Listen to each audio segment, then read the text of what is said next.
Those of us who live near the sea and watch the daily toing and froing of shipping are well aware of the importance of navigational aids, the earliest of which were lanterns sited near to harbours. The greater the trade, the more the concentration of lights. It's no surprise then that the first lighthouse was constructed in the Mediterranean. The earliest written record is of the Pharos lighthouse, built on a small island off Alexandria on the north coast of Egypt. Constructed some 2.5 centuries BC, the lighthouse at 140 metres, 460 feet high, was the tallest stone tower in the world, and incredibly stood until 1326, when it was destroyed by an earthquake.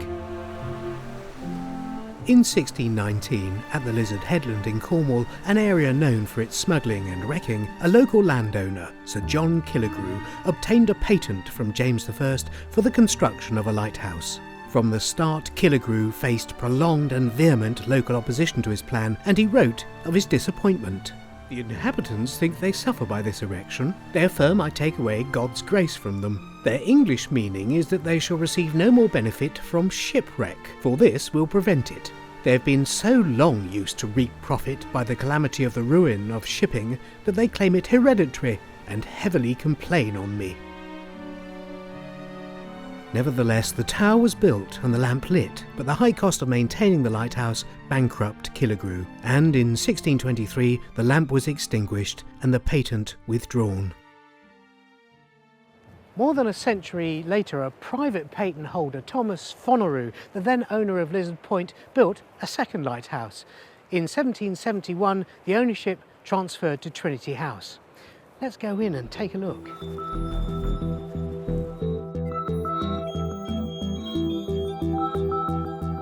I met with Caroline Hancock, one of the present-day managers of the lighthouse, for an insight into the building and its importance to navigation, both past and present.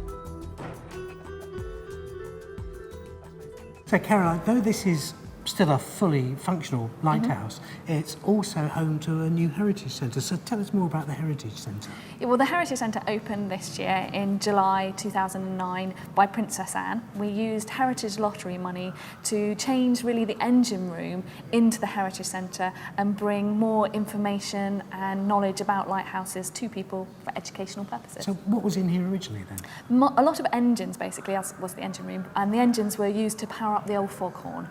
We still have a lot of the engines here, but we've just utilised some of the space and created a little bit more interaction, and so people can really learn about lighthouses and what it was like to live on lighthouses. The new Heritage Centre is designed to appeal to people of all ages and interests. The wide range of activities and audio-visual displays demonstrate the importance of lighthouses to the safety of shipping around our coasts, and how Trinity House carries out its vital role both now and into the future.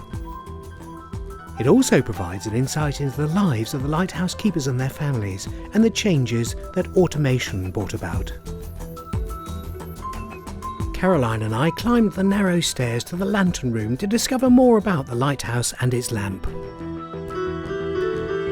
How high above sea level are we here? The lighthouse itself is 19 metres, and we're measured from sea level, so we're 70 metres. Right, So we're on a very big cliff. The Fresnel lens is actually turning, is that turned 24 hours a day? Yeah, this light is going, it's a 24-hour light, which is actually quite rare, but it's on all the time. Right, is there a reason for it turning during the daytime?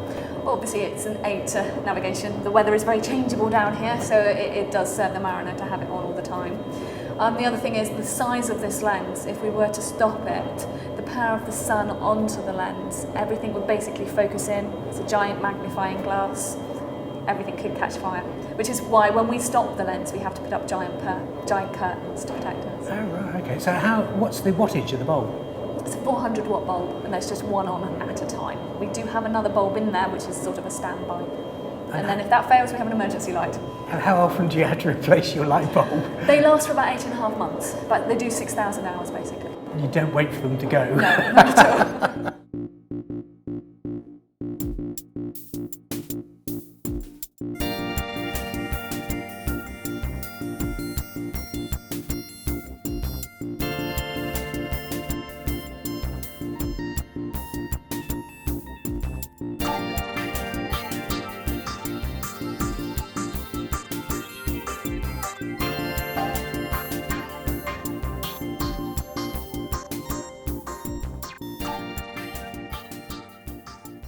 The lighthouses around our coast never lose their capacity to impress, and the more you discover about these buildings, the more you appreciate their importance and understand how for generations they've captured our minds, our hearts and our imaginations.